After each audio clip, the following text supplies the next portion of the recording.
You know, I was talking to Sean Payton about the interview process, and Jimmy, you had a fascinating career where you went from a small college, Oklahoma State, to a powerhouse, and then you went to Jerry, so you had quite an ego and, as an owner. Then you went to Miami. Was it Huizenga, if I recall? Was that the owner at the time? Yeah, Wayne Huizenga. Yeah. Great owner.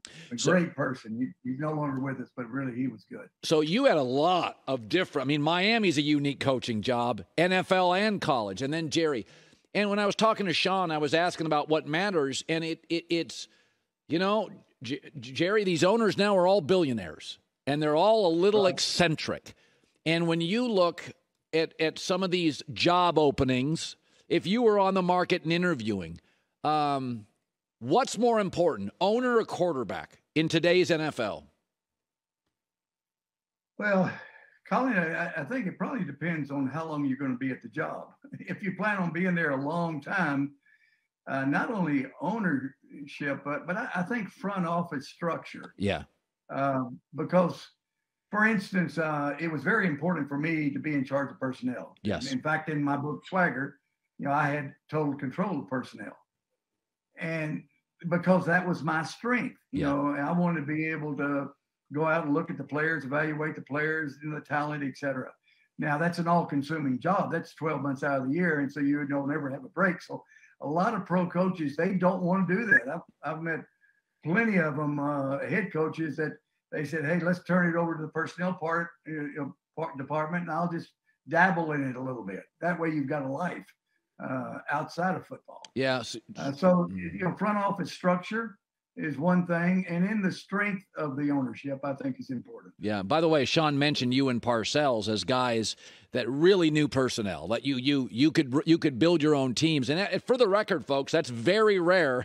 A lot of these coaches, you want a mile from personnel. So I look at this weekend, and Jimmy, I've had this discussion with friends, is that it's easy to say, Brock Purdy, it's lightning in a bottle. But Tony Romo was undrafted. Kurt Warner was undrafted. Hell, Mark Brunell. Brady was 6th round. Is it possible, when you watch Purdy, that he was undervalued? That, he was a 3-4 year starter in college, Jimmy, for a second-tier pro? What do you see with him? Is he special, or is it just a lightning in a bottle? He's a tremendous competitor. Terry and I watched him many Saturdays when we were watching Iowa State. Yeah. He's a physical quarterback. He when he came out of college, he really worked with the baseball people to work on his throwing motion. Uh-huh. And I think it helped him a lot. The other thing is he's part of a great football team. And that's helping him develop and helping him win. Right. So that's a big part of it. You mentioned Tony Romo. Tony Romo, worked on the scout team, and he would make a lot of great plays, but he also made some poor plays. Yeah. And if you look at his track record, he had a higher interception percentage than Matt Ryan. You look at him and you say, well, he won a lot of games. Yeah, he did win a lot of games because they had some great players, but he also lost some key games as well. Yeah. So it just really depends on some of these players coming out of college. They develop, and if they're with a really outstanding supporting cast, they can win a lot of games. Yeah. I said this. A lot of times a coach will get a reputation or a player. And it's hard, even if you're a great player. For years, they said Brady was a system quarterback. And you're like, well, hell, he's got 5 rings. How much of a...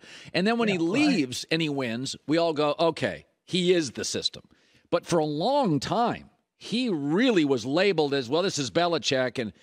And I look at Mike McCarthy, and the Aaron divorce didn't do him very good because everybody blamed Mike and Aaron. But this morning, he now is in the playoffs again, has a playoff win. Their number 1 red zone offense in the league with a rebuilt O-line. Green Bay's 24th red zone offense with Aaron Rodgers. And I don't think he's you. I don't think he's Bill. But what does McCarthy do as a Hall of Fame coach that you do see and you do like? Because he's doing something right, Jimmy. I think, Mike was down here this offseason. We spent some time on the boat talking about stuff. And he's very even-keeled. He's a smart football coach. He really doesn't get too high or too low. He was able to keep that team positive, when Prescott was injured, those 3 or 4 weeks, and was able to win 3 ball games. And that's the key. Had they not won those 3 ball games, they might have gone into a tailspin. So Mike has done an excellent job of overseeing, Kellen Moore on offense and Dan Quinn on defense and the special teams with Fossil. You really don't know how good Mike McCarthy is, and people don't talk about him because he doesn't have a chance to ever grab the microphone. Somebody else has grabbed it. That's funny. That's quick there, Jimmy. You're working on your material. I like that. Hey, I've had plenty of time to work on it. So when you face a team like, and I think you faced Philadelphia for years, and you knew going into that thing, a lot of borderline hits. It was going to be physical. And San Francisco, to me, looks like a 1985 NFL team. And their safeties hit. Their running backs.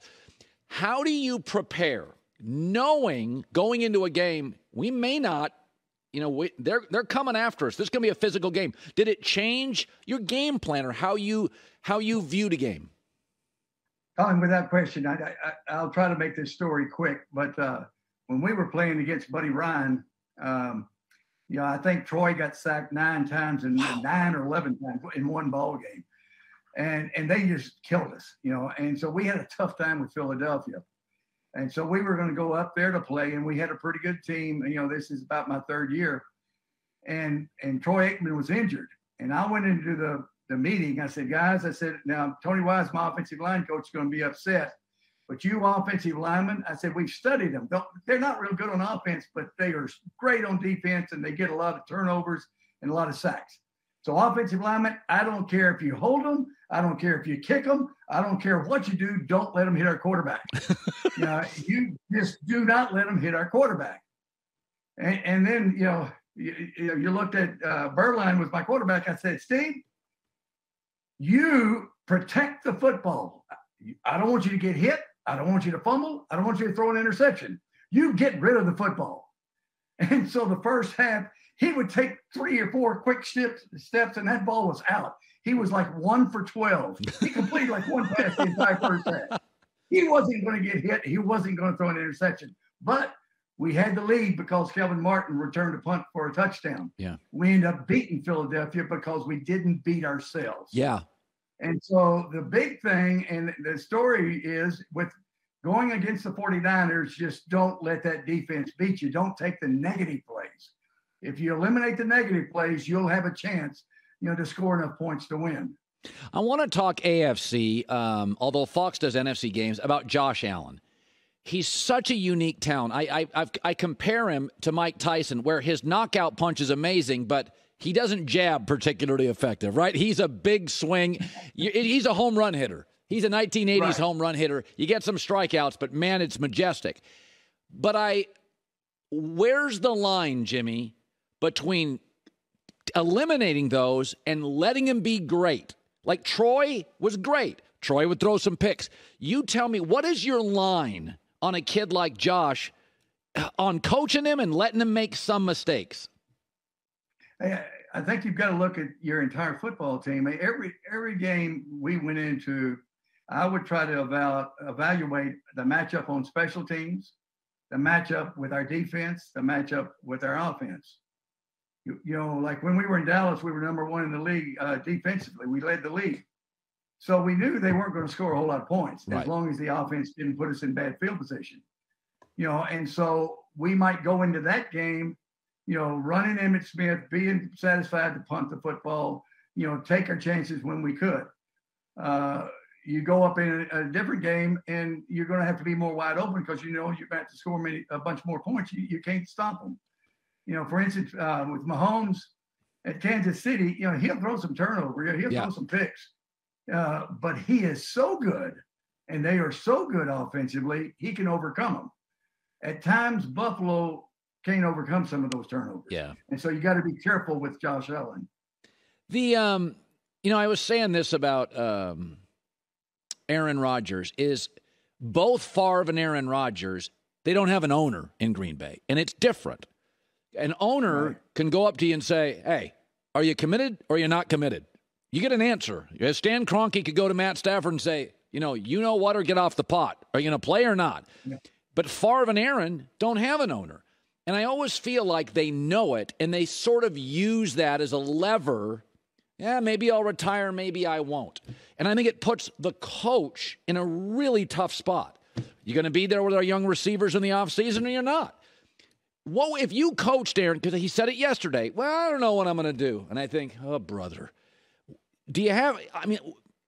would you just sit down at some point and get an answer? Yeah, I would sit down and try to encourage him to make a commitment. But by the same token, he's got you behind the 8 ball. Right. You may push him a little bit, but you don't want to push him out the door. and so, please give me a commitment. Please give me a commitment. Okay, you're not going to give me a commitment? Okay, well, tell me when you will. Right. Just let me know, because you don't want to push him out the door. He's too good, and I'm not too sure they got anybody behind him. Yeah, I think that's the big question. All right, Jimmy Johnson, Fox Sports Hall of Famer. That room you're in right now, that's what a Hall of Fame coach, that's the kind of room a Hall of Fame coach should have. J-Mac and I don't have rooms like that in our house. It looks very, very well appointed. It's always great seeing you. Hi, everybody. Thanks for watching. Subscribe here to get the latest from the show. Also, be sure to check out more of the best clips from The Herd or go watch a few segments from other shows on FS1.